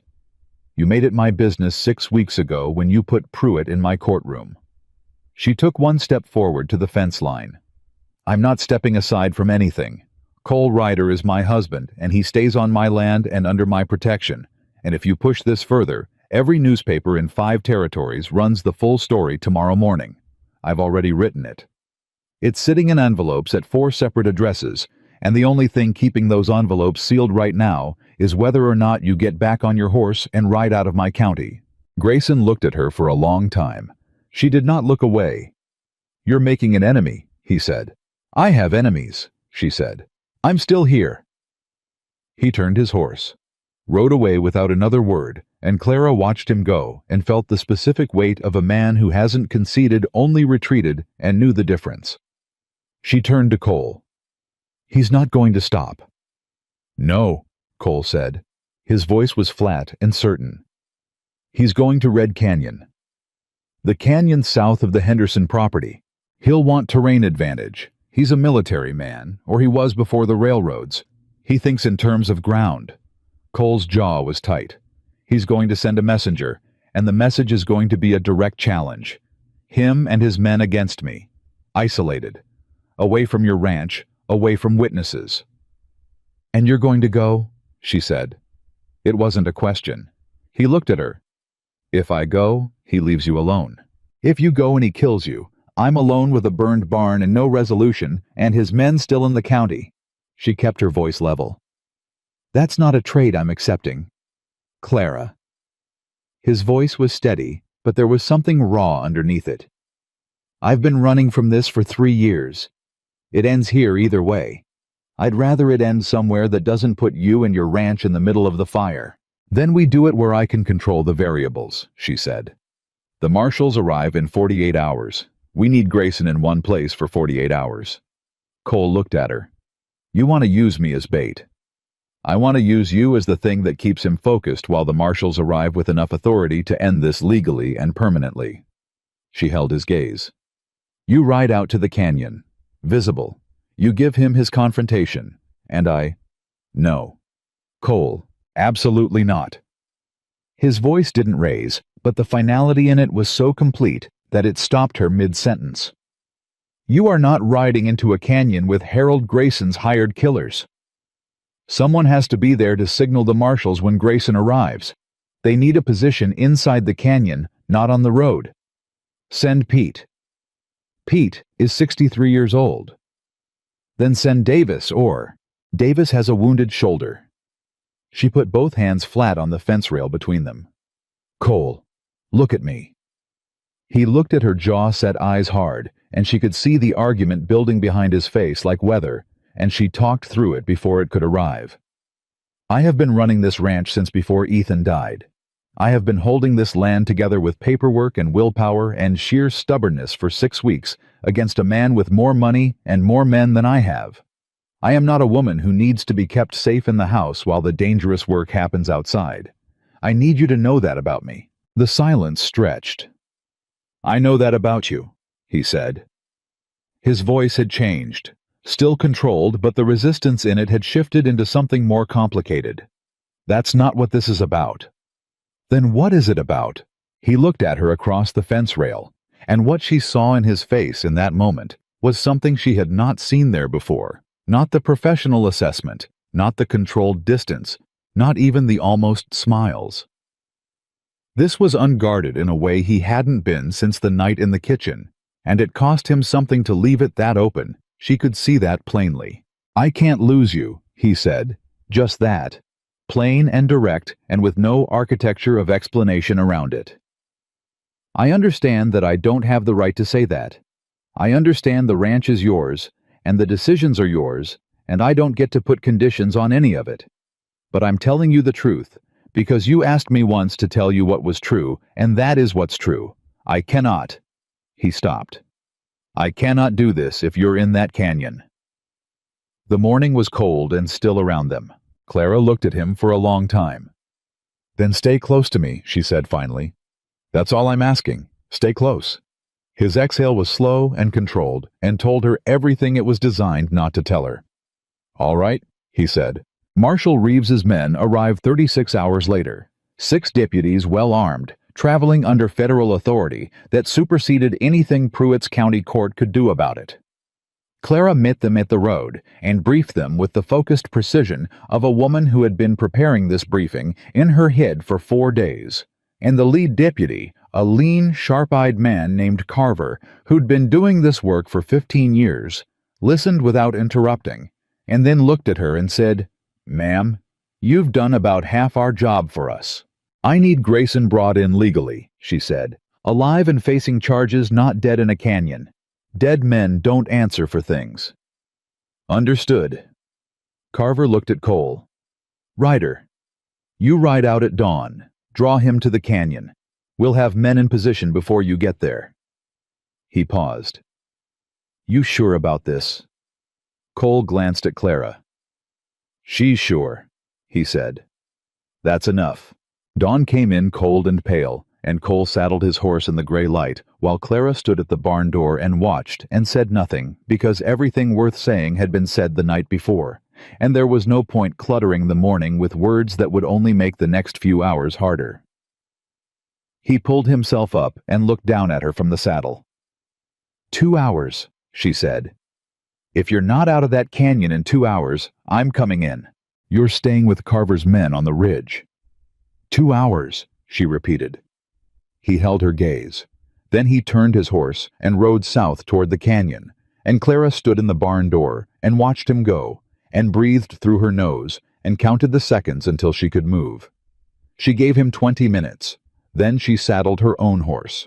Pete materialized at her stirrup with the specific expression of a man who has decided to stop being surprised. You told Carver you'd stay on the ridge, he said.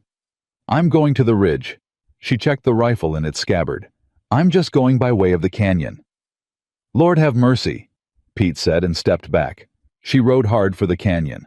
She came in from the east approach the long way, the way Grayson wouldn't be watching because it added 20 minutes to the ride and required crossing the Henderson Creek twice.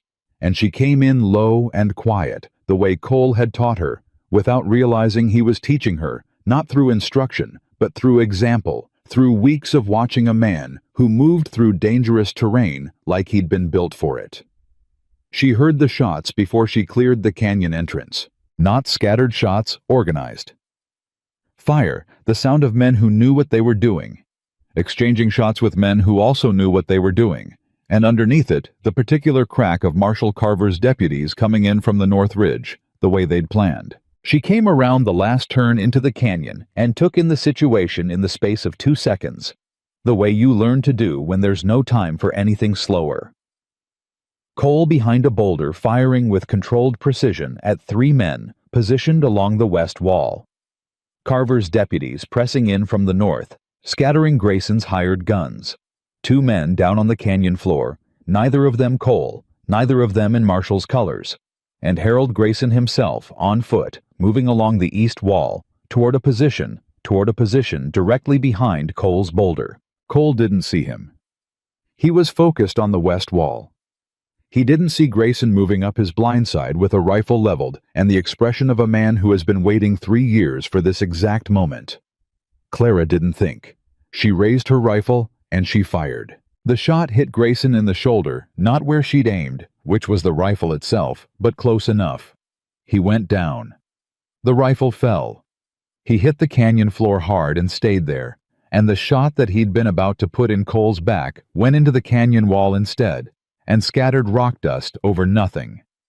Cole spun, saw Grayson on the ground, saw Clara on horseback at the canyon entrance with the rifle still raised and smoke at the barrel. Everything stopped for about 3 seconds. Then Carver's men swept in, and the remaining gunfighters made the smart decision, and the canyon went from firefight to aftermath in the space of another 60 seconds. The way violence does, all that accumulated pressure, and then suddenly the pressure was gone.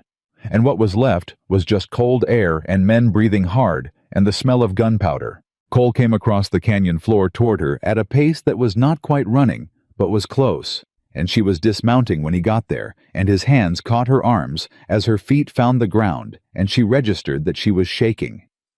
Not from fear, the shaking had come after the way it always does, and she looked up at him and said, "I'm all right." "You're bleeding. She looked down. Her left side below the ribs, she hadn't felt it in the moment, which she'd heard happened, which she'd never quite believed until right now. A graze, she thought. She put her hand to it, and felt the wet and thought practically that needs attention. Then Cole's arm came around her, and he held her with a force that was not quite gentle and entirely necessary, and she leaned into him, because her legs had decided to make a point about the last 30 minutes, and she felt his breath against her hair, and heard something in his chest that wasn't quite a word. "Cole." Her voice was muffled against his shoulder. "Don't." His arms tightened. "Just don't move for a minute. It's a graze. I know." He was not crying. He was absolutely not crying, and she felt the slight shake in his arms that told her he was very close to it, and was applying the same controlled force to that as he applied to everything else, and something about that, the effort of it, the tightness of it, the fact that Cole Ryder could face down Harold Grayson's hired guns without his hands trembling, and was now holding her like she was the only solid thing in the world, broke open something in her chest that she was not going to examine right now, because now was still not the time. "I didn't survive all this," she said quietly into his shoulder, "just to lose you now." He made a sound then that she hadn't heard from him before. Not words. Just a sound low and rough, and his arms around her said everything that the sound couldn't carry. And Clara Calloway stood in a canyon in Wyoming, with a graze on her left side, and a man who had been afraid to want anything for 10 years holding on to her like she was the reason to stop being afraid. And she thought, this is what it feels like when something is real. Across the canyon, Deputy Carver clamped iron around Harold Grayson's wrists, with the precise efficiency of a federal officer who has been doing a job and done it correctly. Grayson was pale from the shoulder wound and breathing hard, and looking at nothing in particular, with the expression of a man calculating how long it will take to buy his way out of this, and whether the number is still achievable. Carver looked over at Clara and Cole and nodded once, the nod of a man who has seen enough to know what he's looking at. He turned back to his prisoner and kept moving. The ride back from Red Canyon was the longest hour of Cole Ryder's life. and he had lived through some long hours. He kept his horse close to Clara's the entire way, close enough that their stirrups nearly touched, and he watched her with a peripheral attention so constant that it bordered on something he wasn't going to name out loud. The grays on her left side had been cleaned and bound by Deputy Carver's field medic before they left the canyon, competently done nothing. Life-threatening. The medic had said it with the professional calm of a man who'd seen considerably worse, and Cole had stood there and listened to those words and let them settle through him like water through cracked earth, slow and necessary, and not quite enough. Clara rode straight-backed and quiet, which he'd learned meant she was processing something large. He didn't push. He'd learned that too. It was when they turned onto the last stretch of road before the ranch that she said without looking at him, "You were going to let him shoot you." Cole kept his eyes on the road. "No. Cole. I didn't see him. You're the most situationally aware man I have ever met in my life. You track exits in a room before you sit down. You heard Mercer's riders at the south fence from inside the house in the middle of a storm." She finally turned her head and looked at him. "You didn't see a man with a rifle moving up your left side." He was quiet for long enough that the silence became an answer. "He had 3 years of grief driving him," Cole said finally. "He came a long way for it. I thought if I gave him the confrontation he needed with Carver's men in position." He stopped. "I thought the cleanest outcome was a situation where he got close enough to me that it felt like resolution to him, and Carver moved in before anything else happened. And if Carver hadn't moved in fast enough, then he would have gotten what he came for and the legal case against him would have closed, and you and the ranch would have been clear of it." Clara stopped her horse. He stopped his. She looked at him with an expression he couldn't fully read, which was unusual because he'd gotten considerably better at reading her over the past weeks. This one had too many things in it at once. Anger and something fiercer than anger, and underneath both of those, something raw and aching that she wasn't trying to hide, which meant either she'd decided he'd earned the right to see it, or she was too tired to manage the effort of concealing it. "If you had died in that canyon," she said, her voice very precise and very controlled, "to clean up a situation that Grayson created and Pruitt enabled and that I have been fighting for 6 weeks with every tool I have. Do you understand what that would have done to me?" He held her gaze. "I was trying to protect you. I know that." Her voice didn't waver. "I know exactly what you were trying to do. And I need you to understand clearly right now that your life is not a resource you get to spend on my behalf without my permission." She held the eye contact for another beat, making sure it landed. "We do this together, or we don't do it at all." That was what I said at the canyon entrance, and I meant it in both directions. Cole looked at her on that road in the morning light, with the cold Wyoming air around them, and the ranch visible in the distance, and thought, this woman is going to be the end of everything. I thought I understood about myself, and I cannot find a single thing about that to regret. "Understood," he said. "Good." She put her horse back in motion. "Now let's go home. I need to talk to Pete and send 3 telegraphs and change this bandage, and I want all of that done before noon." He fell back into step beside her, close enough that their stirrups nearly touched again, and he thought home. She said home. And she meant the ranch, which was her home, which was also, and this still arrived in him like something new each time he encountered it his. The days following Grayson's arrest moved fast in the way that consequential days do, packed tight with events that in ordinary times would have been spread across weeks. Deputy Carver and his men escorted Harold Grayson to Cheyenne, where federal charges were filed with a speed that suggested Marshal Reeves had been waiting for exactly this paperwork. Judge Pruitt was removed from the bench within 72 hours, not quietly and not gently, but with the efficiency of federal authority that had been handed everything it needed to act and had acted on it. The county woke up to a courthouse without Pruitt in it and spent approximately 48 hours being uncertain about what to feel about that before settling with the pragmatic flexibility that small communities have always applied to the powerful men they suddenly discover were not as untouchable as assumed, into a general consensus that they'd had concerns all along. Clara read about this consensus in the Clearwater Gazette over her morning coffee and found it exactly as satisfying as she'd expected. which was not very, because she was not a woman who needed the retrospective approval of people who'd been silent when their approval might have cost them something. She said as much to Cole, who said, "No," meaning he agreed with her and poured his own coffee, and she thought, "This is also a thing I've gotten used to. A man who says no when he means yes, and means it as complete agreement, and doesn't feel the need to expand on it." She'd gotten used to a lot of things. The railroad contracts came through 10 days after Grayson's arrest, which was either coincidence or the specific kind of consequence that follows when a man who has been artificially suppressing competing land claims is removed from the equation. Clara signed 3 separate agreements that secured the Callaway water rights across Clearwater Creek as a primary supply point for the Northern Rail expansion, at terms that made Pete, when she showed him the numbers, sit down heavily in his chair and say, "Lord have mercy," for the second time in 2 weeks. "The ranch is going to need expansion," Clara said, spreading the contract across the kitchen table. "We'll need 2 more hands by spring, possibly 3. The east barn needs to be rebuilt properly, not just patched. And I want to look at the Henderson property old Dan's been wanting to sell for 2 years, and the access it would give us to the North Water table." "Clara." Cole said her name from across the table, in a tone she'd learned to recognize as the one that meant he was about to say something he'd been sitting on for a while. She looked up. He had both hands flat on the table, and he was looking at her with that particular expression, the direct, unguarded one, the one that cost him something, and she felt the slight shift in her chest that she'd also gotten used to and had stopped pretending wasn't there. "The contracts are good," he said. "The expansion makes sense. The Henderson property is a smart acquisition." A pause. "But that's not what you were up all night thinking about."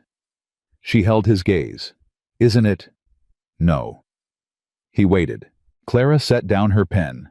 Outside the kitchen window, the ranch moved through its morning hands crossing the yard, horses shifting in their rebuilt stalls, Pete directing the refencing project on the south perimeter with the absorbed authority of a man who has been waiting for something useful to do. All of it hers, all of it against a series of odds she was still calculating intact. "The marriage," she said. "Yes," he said. "It was performed under duress by a judge who has since been removed for corruption." She chose each word carefully. "Legally, there's an argument that it was never valid." Cole didn't move. "Is that what you want?" "I'm telling you what's true legally. I'm not telling you what I want." She kept her eyes on his. "I'm asking you, what do you want?" He was quiet for a long moment, long enough that she could hear the wind off the pasture and Pete's voice giving instructions in the yard and the distant sound of hammers on the new barn frame. Then he said, "I want to stay on this ranch. I want to work this land with you. I want to be the thing standing between you and whatever comes next, not because a judge ordered it, but because—" He stopped. The jaw shifted. "Because there is nowhere else I want to be. There is nothing else I want to be." He met her eyes directly with no architecture of protection around what was in them. "But if what happened in that courtroom isn't what you want as the foundation of it, then I'd rather we build it again from something you chose freely, even if what we build is the same thing." Clara looked at him across the kitchen table. The morning moved around them. "Give me 2 weeks," she said. He nodded once and picked up his coffee and let it rest there, complete the way he let most things rest when they'd been said clearly enough. It was the longest 2 weeks of his life. He did not waste them. He never wasted work time. It wasn't in his construction, but he was aware of them, in the way you're aware of a wound healing constantly just below the surface, with a tenderness that you don't press on but can't quite forget. He rebuilt fence. He negotiated with the lumber supplier about the east barn materials. He spent 3 days in the north pasture assessing the water table access that the Henderson contract would open up, and came back with a survey that made Clara look at him and say, "You can read a water survey." And he said, "Among other things." And she shook her head slowly in the way that meant she was recalibrating again, which he'd noticed she did periodically, and which he found privately the most satisfying thing in the world. The town's attitude turned during those 2 weeks, in the way small-town attitudes do, not all at once, and not with any particular grace, but in the incremental face-saving way of people who are repositioning a held opinion without quite admitting they're doing it. Herbert Crane at the feed store started meeting Clara's eyes again. Samuel Briggs at the bank delivered an apology so convoluted and carefully worded that Clara had to concentrate hard to extract the actual apology from the surrounding qualifications. But it was in there. Even Margaret Howell stopped her wagon on Main Street and said with the specific awkwardness of a woman who gossips as naturally as breathing and has just been confronted with the consequences of it. "I want you to know I never believed what Mercer was saying. Not really." Clara looked at her pleasantly and said, "I know, Margaret." Which was not entirely true, but was generous enough to let the woman sleep at night and drove on. It was Pete who told her about the change that mattered most. "3 of Mercer's ranch hands came to me," Pete said in the careful voice he used for news he was unsure how she'd receive. "Looking for work. Mercer's operation is contracting. He's lost 2 land leases since Pruitt went, and word is he's having trouble getting credit." Pete paused. "They said in town people are calling Cole the man who held the valley together." Clara absorbed this. "What did you tell the hands?" "That I'd ask you. Tell them to come Monday. I'll talk to them."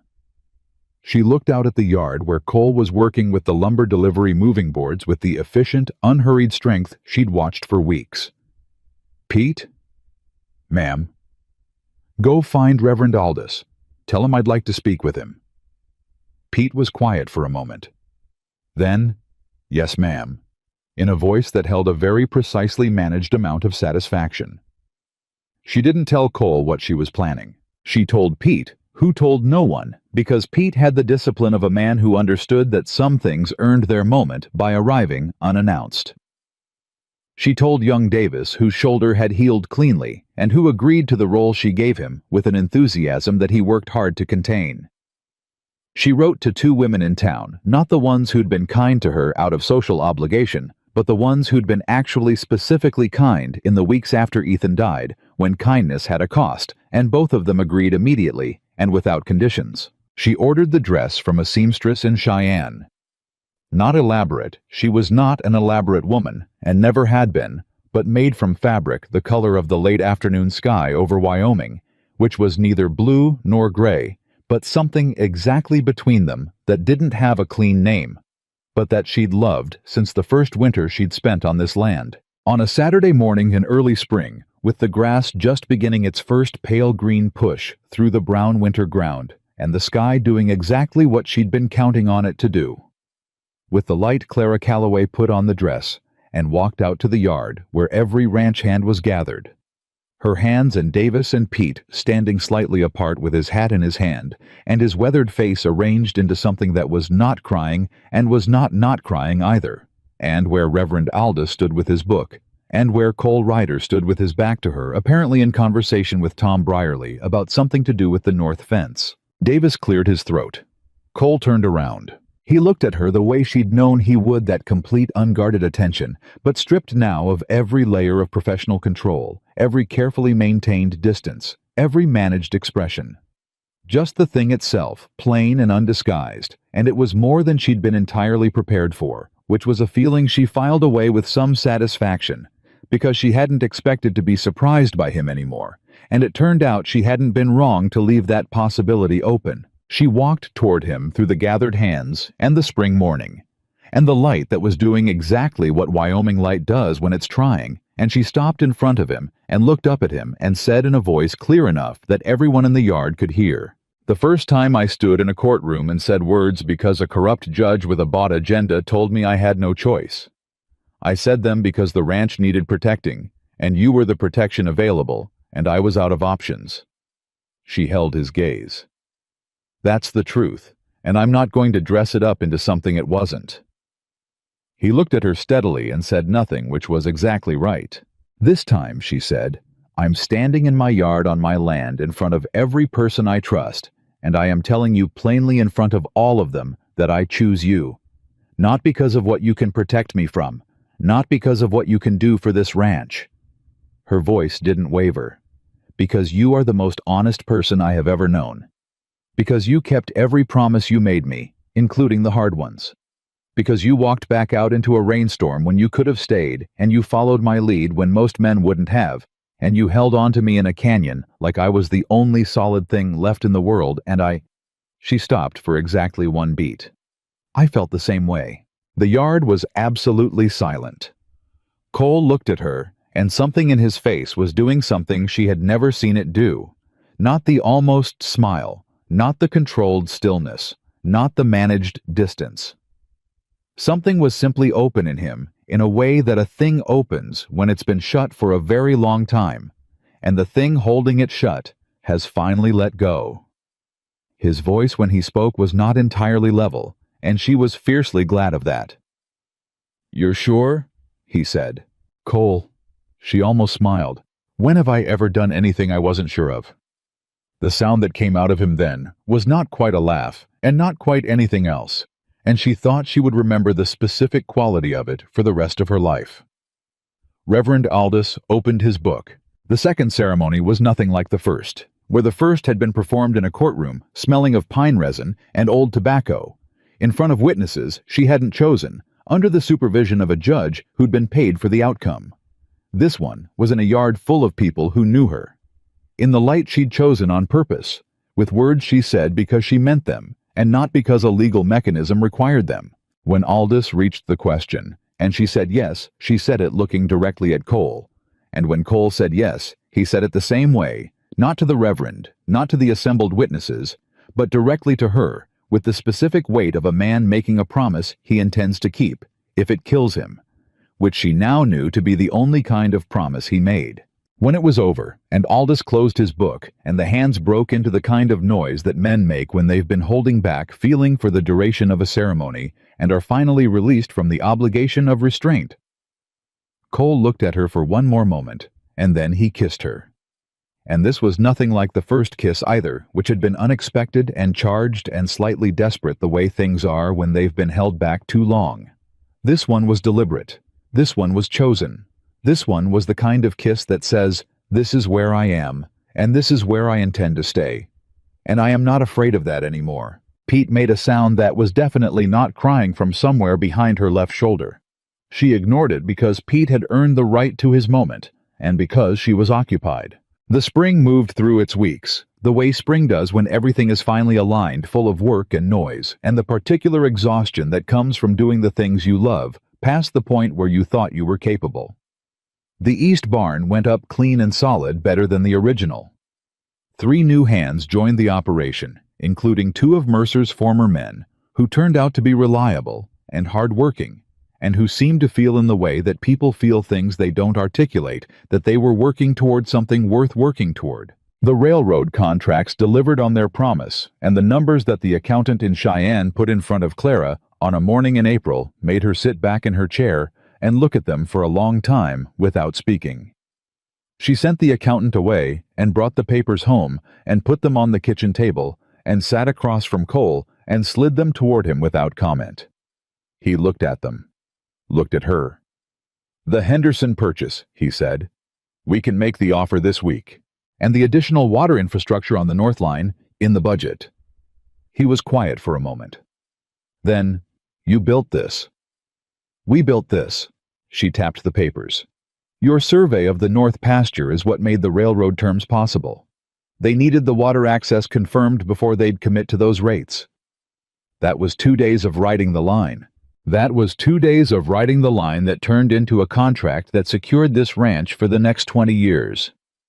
She held his gaze. "Don't minimize what you brought to this." He looked at her with that open expression she still wasn't entirely used to, even weeks into having permission to look at it directly. "I'm not used to that," he said. "To what may someone telling me what I contributed, counting it." Clara looked at him across the table. This man who had spent 10 years making himself small enough not to lose anything, who had come to her ranch with nothing except a reputation and a promise, and had kept the promise exactly as stated. And she thought about everything it had taken to get to this kitchen table this morning, this particular quality of ordinary that felt after everything like the rarest thing in the world. "Get used to it," she said. He almost smiled. She counted it fully. Wade Mercer left Clearwater County in May, quietly. Without announcement, his operation reduced by half, and his standing in the community reduced further than that. No one made a speech about it. No one needed to. The county land records reflected the reallocation of his contested leases with the neutral efficiency of paperwork, and the space he'd occupied in the town's social architecture closed over behind him the way water closes over a stone. Clara heard about his departure from Pete and said nothing except "good," and went back to her account ledgers. Harold Grayson stood trial in federal court in Cheyenne that summer. The charges included corruption, coercion, conspiracy to commit fraud, and the illegal suppression of multiple land claims across 4 territories. Clara provided testimony by written deposition, precise and detailed and devastating in the way that precision is devastating when it's pointed at something that cannot survive exposure to daylight. 3 other witnesses, who had previously been unavailable, became available once Grayson's capacity to make them otherwise was removed. He was convicted on all counts. She read the verdict in the Cheyenne Daily Leader at her kitchen table on a Tuesday morning, and folded the paper and set it aside, and drank her coffee, and felt the specific quality of an ending, not triumphant, not relieved exactly, but settled.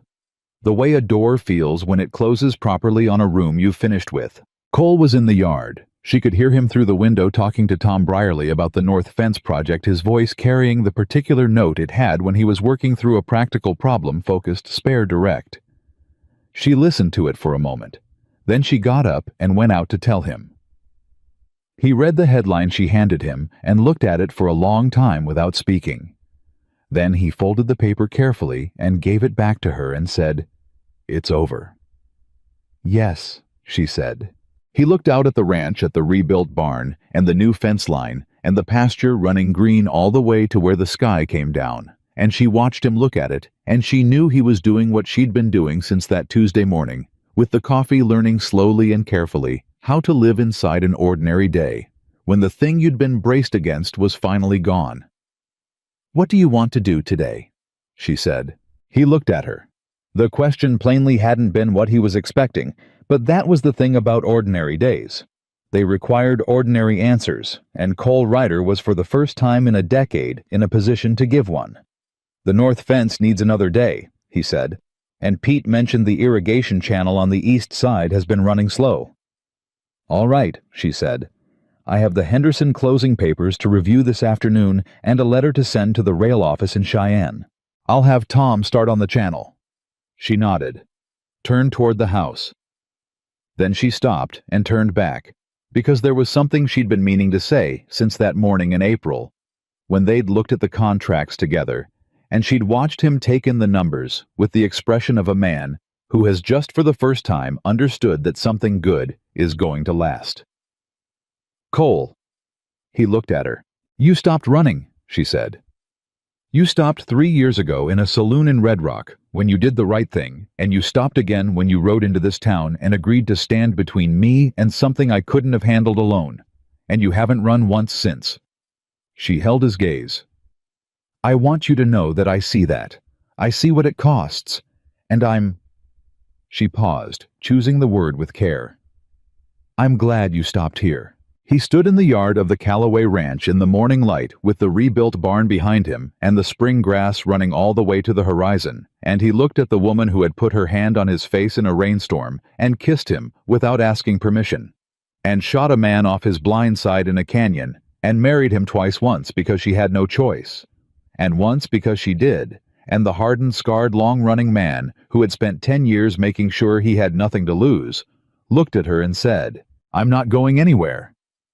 And that was the whole truth of it, not a promise built from obligation or desperation, or the impossible mathematics of a forced courtroom arrangement, but the simple, definitive statement of a man who had found the one place in the world where staying was worth more than everything that running had ever given him. The dangerous outlaw had not destroyed the sheriff's widow. He had stayed, and she had stayed, and together they had built something out of forced circumstances and hard honesty, and 2 people stubborn enough to keep choosing each other past every reason not to. And that thing they built held the way things hold when they're made from what's real, and it was more than enough. And it was theirs, and it would last. Also, one big thing I did today, y'all, I canceled all of my recurring subscriptions, at least connected to PayPal. I'm just so proud of that. I did it. Where's my tracks I want to mix? There we go. And one of them was a Beatport. The Beatport subscription. I was like, I do not need this right now. I'm not even using the damn thing. As much as I would love to spend with just like fully having freedom with Beatport. Because Beatport's a great site for getting all your tracks. At least getting a full access to a huge catalog of remixes of just it's a plethora. It's a great site for all of the mostly EDM tracks, I should say. It's like it's definitely more catered towards electronic dance music. Yeah. We got here goes finding